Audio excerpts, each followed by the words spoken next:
بسم اللہ الرحمن الرحیم۔ نام کتاب امام موسیٰ صدر، مثالی لوگ۔ سول نافرمانی۔ 70 کی دہائی کی ابتدا میں سید موسیٰ کو اب ہر جگہ امام صدر کے نام سے پکارا جاتا تھا۔ ان کے مقام اور عزر و رسوخ کا تقاضا یہ تھا کہ جنوب کی شیعہ آبادی کے جو جائز حقوق اور مطالبات پامال کیے گئے تھے وہ ایک ایک کر کے طلب کریں۔ یہاں پر انہوں نے محروم شیعہ آبادی کے لیے اپنی 20 نکاتی درخواست حکومت کے سامنے رکھی۔ انہوں نے اس درخواست کو شیعہ آبادی کی اہم ضروریات پیش کیں، جن میں سے کچھ کی طرف اشارہ کیا جا رہا ہے۔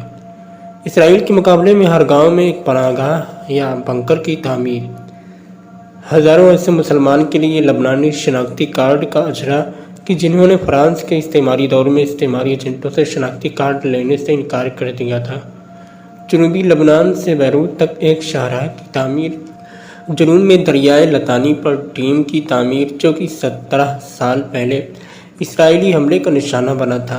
ان اسرائیلیوں کی کوشش یہ تھی کہ اس کا پانی مقبوضہ فلسطین کے اپنے شہروں کی طرف موڑ دیں، اور اسی لیے حکومت لبنان کو ڈیم کی تعمیر سے روک دیا تھا۔ حکومتی اور فوجی مناصب کی عادلانہ تقسیم، ظلم و ثروت اندوزی کو روکنا اور دولت کی عادلانہ تقسیم۔ لیکن حکومت نے اس کی مخالفت کی اور سید کسی بھی قیمت پر پیچھے ہٹنے کے لیے تیار نہیں تھے۔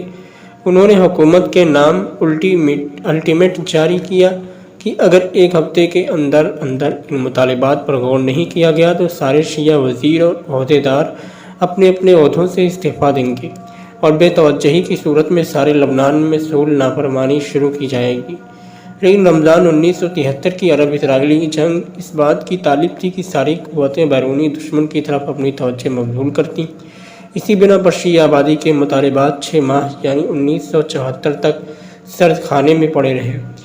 اس سال حکومت کی بے توجہی کے جواب میں سید موسیٰ کی طرف سے مسلح مظاہروں کا اعلان ہوا۔ بلبک کے 75,000 باغیرت باشندوں نے سڑک کو اپنے قبضے میں لے لیا اور ان کے بندوقوں کی گولیوں سے فضا کی کان پھٹ گئے تھے۔ لبنانی فوج کے پاس صرف 12,000 افراد تھے۔ اس طرح اب ان کے پاس تسلیم کے بغیر کوئی اور چارہ نہ تھا۔ لوگوں کی اس جم کثیر نے قسم کھائی تھی کہ ناجائز امتیازات کے خلاف آخری قطرہ خون تک جد و جہد اور اپنے حقوق کا دفاع کریں گے۔ اس کا نتیجہ یہ نکلا کہ حکومتی مشینری کی طرف سے اعلیٰ افسروں پر مشتمل 7 نظری کمیٹی قائم کی گئی تاکہ شیعہ آبادی کے مطالبات پر غور و خوض کیا جائے۔ اگرچہ اس کمیٹی نے سارے مطالبات کو برحق قرار دیا، اس کے باوجود حکومت نے اس پر عمل درآمد سے سر پیچی کی۔ نتیجے کے طور پر سید نے دوسری بار مسلح مظاہرے کا فیصلہ کر لیا۔ حکومت نے کامل اسد کو یہ ذمہ داری سونپ دی کہ وہ لوگوں کو یہ باور کرائے کہ سید موسیٰ کے حکومت سے نہیں بلکہ علماء سے اختلافات ہیں۔ اس طرح وہ اہل تشیع کی توجہ حکومت سے ہٹا کر داخلی قبائل کی طرف موڑنا چاہتے تھے۔ مخالفوں نے افواہ سازی کی کہ چونکہ بالبک کے رہنے والے امام موسیٰ صدر کے طرفدار تھے اس لیے ان کی پیروی کی، وگرنہ سور کے رہنے والوں کا اس سے کوئی تعلق نہیں ہے اور وہ قدیم الایام سے کامل اسد کے پیروکار مانے جاتے ہیں۔ امام موسیٰ نے بہت ہوشیاری کے ساتھ اعلان کیا کہ شیعہ علماء کے ساتھ ان کا کوئی اختلاف نہیں ہے اور کامل اسد کے بیانات پر خاموشی اختیار کی۔ اس کے علاوہ لوگوں کی بڑی تعداد میں شرکت زبان حال سے ساری صورتحال کو روشن کرنے کے لیے کافی تھا۔ اور پھر روز موعود آن پہنچا۔ جس خوف و ہراس میں جنوب کے باشندے جی رہے تھے اس کا دور دور تک کوئی نام و نشان بھی نہ تھا۔ سور کی 4 لاکھ آبادی میں سے 1.5 لاکھ افراد نے اس مظاہرے میں شرکت کی۔ حکومتی اہلکاروں نے لوگوں کی آمد و رفت روکنے کے لیے سڑکوں پر کیلیں بچھائی تھی۔ ڈاکٹر مصطفیٰ چمران نے مدرسہ جبل عامر کے کچھ طالب علموں کے ہمراہ کھیتی باڑی کے ایک بڑے ٹریکٹر اور دوشا تیروں کی مدد سے جو ٹریکٹر کے ساتھ باندھ دیے گئے تھے سڑکوں کی پاک سازی کی۔ میرا خیال تھا کہ حکومت اہلکار ٹریکٹر کا راستہ روکیں گے، اس لیے بلبک کے 2 افراد کو کراشکوں سے مسلح کر کے ٹریکٹر کے اندر چھپا دیا۔ اس کے بعد کچھ سپاہیوں نے ہمارا راستہ روکا۔ ان کا افسر ٹریکٹر ڈرائیور کے پاس آ کر بڑے تکبر سے کہتا ہے، تم کون ہو؟ اس نے جواب دیا، میں مدرسے جبل عامر کا طالب علم ہوں۔ افسر نے اسے گالی دی اور توہین کی۔ اسی لمحہ 2 بلبکی کھڑے ہوئے اور اس کا نشانہ لیتے ہوئے دھمکی دی کہ اگر 1 سیکنڈ کے اندر یہاں سے نہیں گئے تو سب کو بھون ڈالیں گے۔ افسر نے فوراً فوجی سلامی دی اور کہا، معافی چاہتا ہوں، میں آپ کو پہچان نہ سکا، اور پھر وہ 9-2-11 ہو گئے۔ اسد نے کچھ لوگوں کو خریدا تھا تاکہ مظاہروں میں خون خرابہ ہو، لیکن سید کی دھمکی اور لوگوں کو پرامن رہنے کی دعوت سے یہ مسئلہ بھی لوگوں کے حق میں تمام ہوا۔ اس منصوبے کی آخری کڑی یہ تھی کہ مظاہروں کو بیروت تک وسعت دی جائے، یہاں ایک عمومی بھوک ہڑتال کرانا اور اس شہر کی سڑکوں پر قبضہ کرنا تھا۔ لیکن یہاں پر بھی کچھ ایسے مسائل کہ اس بار بھی جن کا تعلق فلسطین سے تھا اس بات کا سبب بنے کہ اہل تشیع کے کچھ مطالبات پھر سے سرد خانے کی نظر ہو گئے۔ امن، تلخ یا شیرین، یہ ایک حقیقت ہے کہ امام موسیٰ صدر سے پہلے لبنان کے عوام اور پارٹیوں کی جانب سے اسرائیل کے خلاف کسی بھی قسم کی کوئی سرگرمی عمل میں نہیں آئی تھی، اور سید پہلے ایسے فرد ہیں کہ جنہوں نے اپنی فعالیت کے آغاز سے ہی صہیونیت کے خلاف جد و جہد کو مد نظر رکھا تھا۔ صنعتی اسکول اور بقا جیسے خطوں کے جوانوں کی اس جد و جہد میں پرچمداری اس دعوے کی صداقت پر بہترین دلیل ہے۔ لیکن یہ سب کچھ کافی نہ تھا اور ایک منظم فوجی تنظیم کی ضرورت محسوس کی جا رہی تھی۔ 1973 میں اس تنظیم نے خفیہ طریقے سے شیعہ جوانوں کی فوجی تربیت شروع کر دی۔ ان کارروائیوں کا مرکز یمونا نامی گاؤں تھا جو بقا کی اطراف میں بلند بالا پہاڑوں کے درمیان واقع تھا۔ ان کورسز کے مدیر ڈاکٹر چمران تھے اور ان کا اصل مقصد مستعد جوانوں کو اسرائیل کے خلاف مقابلے کے لیے تیار کرنا تھا۔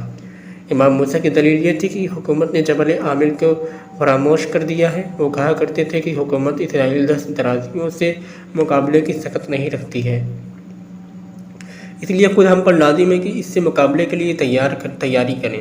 1975 میں سرگرمیوں کا دائرہ بڑھ گیا۔ مشرقی لبنان کی پہاڑی سلسلے اور شام کے پڑوس میں کچھ تربیتی کیمپ بنائے گئے اور فورسز عین البنی نامی خطے میں متمرکز ہوئیں۔ ہم فوجی ماموریت کے لیے جنوب گئے ہوئے تھے۔ امام موسیٰ صدر کا حکم تھا کہ غذائی اجناس کے حصول کے لیے صرف ان کی طرف ہی رجوع کیا جائے، لیکن حالات کچھ اس طرح پیش آئے کہ برادران کے پاس 8 دن تک خشک روٹی کے علاوہ کھانے کی کوئی چیز نہیں تھی۔ انہی دنوں میں ہمارے کچھ دوست آبادی سے خالی شہر کی طرف گشت کی غرض سے نکل گئے تھے۔ انہیں ایک باغ میں شہد کے 5 عدد چھتے مل گئے تھے اور بھوک کے ہاتھوں مجبور ہو کر ان میں سے 2 چھتے اپنے ساتھ لے کر گئے۔ امام کو اس واقعے کا پتہ چل گیا تھا۔ انہوں نے مجھے بیروت بلایا، معمول کے برخلاف ہمارے ساتھ سرد مہری سے پیش آئے اور فرمایا، اگر ہمیں شہید ہونا ہے تو اس کے لیے پاک اور خالص ہونا پڑے گا۔ ایسا نہ ہو کہ ہم دوسروں کے اموال پر دست درازی کریں اور ان کے شہد اور چھتوں کو غارت کریں۔ اس کے بعد مجھے چھتوں کی اصلی قیمت سے زیادہ پیسے دیے تاکہ ان کے مالک کو ڈھونڈ کر لوٹا دوں اور اس سے بخشش طلب کروں۔ چھتوں کے مالک کو جب واقعے کا پتہ چلا تو بہت رویا اور کہنے لگا، میری جان امام اور تم حریت پسندوں پر قربان۔ پھر ہمارے شدید اصرار پر پیسے لے لیے، لیکن اس شرط کے ساتھ کہ بطور ہدیہ وہ پیسے ہمیں واپس لوٹائے گا تاکہ برادران کے لیے کھانا مہیا کیا جا سکے۔ اگرچہ سید ابھی تک اس تحریک کے عمومی اعلان کے لیے آمادہ نہیں تھے، لیکن تربیتی کورس کے دوران ایک انسٹرکٹر کے ہاتھ میں اینٹی ٹینک مائن کا اچانک دھماکہ ہوا۔ اس کے نتیجے میں 28 افراد شہید اور 45 افراد زخمی ہوئے۔ اس واقعے کے نتیجے میں سید نے 6 جولائی 1975 کو ایک پریس کانفرنس میں حرکت محرومین کی فوجی ونگ عمل یا افواج مقاومت لبنان کی تاسیس کا رسمی اعلان کیا۔ مسلمان عیسیٰ، میرا ایمان ہے کہ لبنان کی تاریخ کو 2 بالکل مختلف ادوار میں تقسیم کیا جا سکتا ہے، امام موسیٰ صدر سے پہلے کا دور، امام موسیٰ کے بعد کا دور۔ آسٹریلیا کا لارڈ پادری کارڈینل فرانس کوئن۔ لبنان کے عیسائی جوانوں اور بزرگوں سے سید موسیٰ کے دوستانہ اور پرجوش تعلقات کا آغاز سید موسیٰ کی لبنان آمد کے ابتدائی دنوں سے ہی ہوا تھا۔ حقیقت یہ ہے کہ سید موسیٰ نے 40 سال پہلی مرتبہ نہ فقط انسانی ادیان اور تمدنوں کی بقائی باہمی کا تصور پیش کیا تھا، بلکہ اس پر عمل کر کے بھی دکھا دیا تھا، اور یہ اس زمانے کی بات ہے جب خود مغرب والوں کے لیے بھی گلوبل ولیج اور تمدنوں کے درمیان گفتگو جیسی تھیوریاں ناقابل ہضم تھیں۔ سید موسیٰ نے عیسائیوں کے 3 عظیم مراکز، جنوب میں دیر المخلص اور بیروت کے وسط میں قبوشیہ چرچ اور شمالی لبنان میں مارون میں حاضری دے کر اس مذہب کے ماننے والوں کو ایسا جوش و جذبہ عطا کیا جو سید سے ملاقات کے دوران صرف شیعوں میں دیکھنے کو ملتا تھا۔ یہاں تک کہ عیسائی رہنما صاف صاف کہا کرتے تھے کہ جناب صدر کی 1 گھنٹے کی تقریر سے جو معنویت اور روحانیت ہماری دلوں میں پیدا ہو جاتی ہے، ایسی معنویت پیدا کرنے کے لیے ہمیں 6 سال لگ جاتے ہیں۔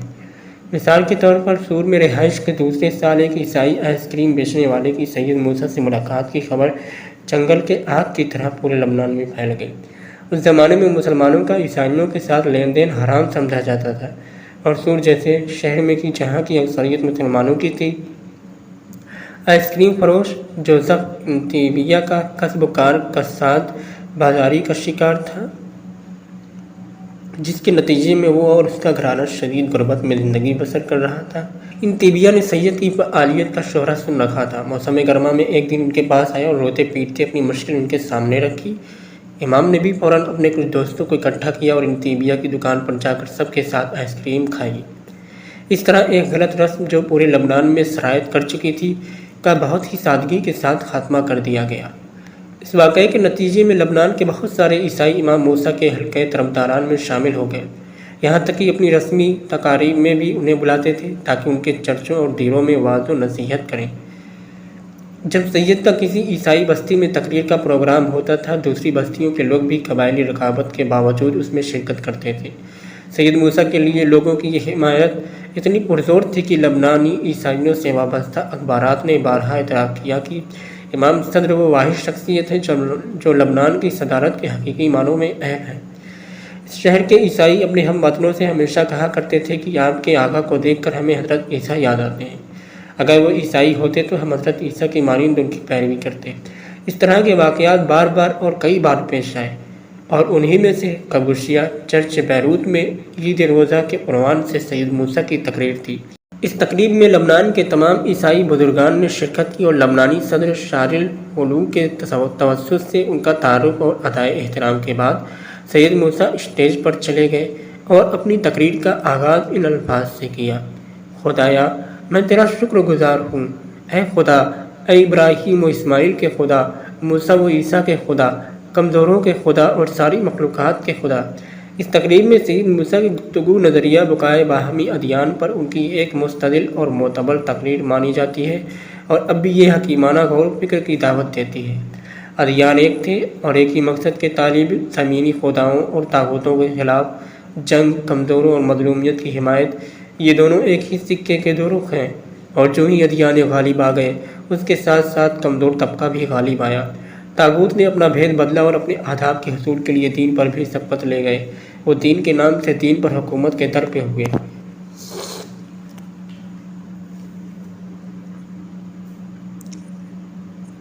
اور اس طرح مظلوموں کی مشکلات میں دو چندہ اضافہ ہوا اور ادیان بھی اختلاف اور مصیبت کے شکار ہوئے۔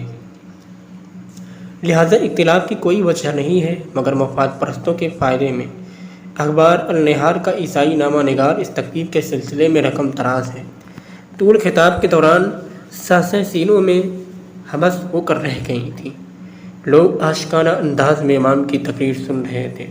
تقریر کے اختتام پر اور جب لارڈ پادری نے امام صدر کو ضیافت کے حال میں داخل ہونے کی دعوت دی، ایک دم سے لوگوں نے ہلہ بول دیا۔ ہر کوئی امام تک پہنچنے کی کوشش میں تھا کہ ان کے ساتھ ہاتھ ملائے اور مصافحہ کرے۔ قدرتی طور پر عیسائی رہنماؤں سے سید موسیٰ کی ملاقات لبنان تک محدود نہ تھی۔ انہوں نے 2 بار واٹیکن کا دورہ کیا اور پوپ سے ملاقات کی۔ ان میں سے ایک ملاقات کے دوران انہیں 15 منٹ کا وقت دیا گیا تھا تاکہ مسئلہ فلسطین کے بارے میں دنیائے عیسائیت اور واٹیکن کے موقف کے بارے میں گفتگو کریں، لیکن یہ ملاقات خود پوپ کی درخواست پر 2 گھنٹوں سے زیادہ جاری رہی۔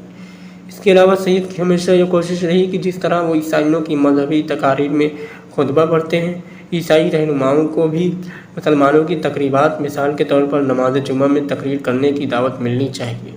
لیکن بدقسمتی سے یہ کوشش ناکام ہو گئی، اور اگر اسے عملی جامہ پہنایا جاتا تو مغرب کی کج فہم حضرات کی سازشیں ہمیشہ کے لیے ناکام ہو جاتی۔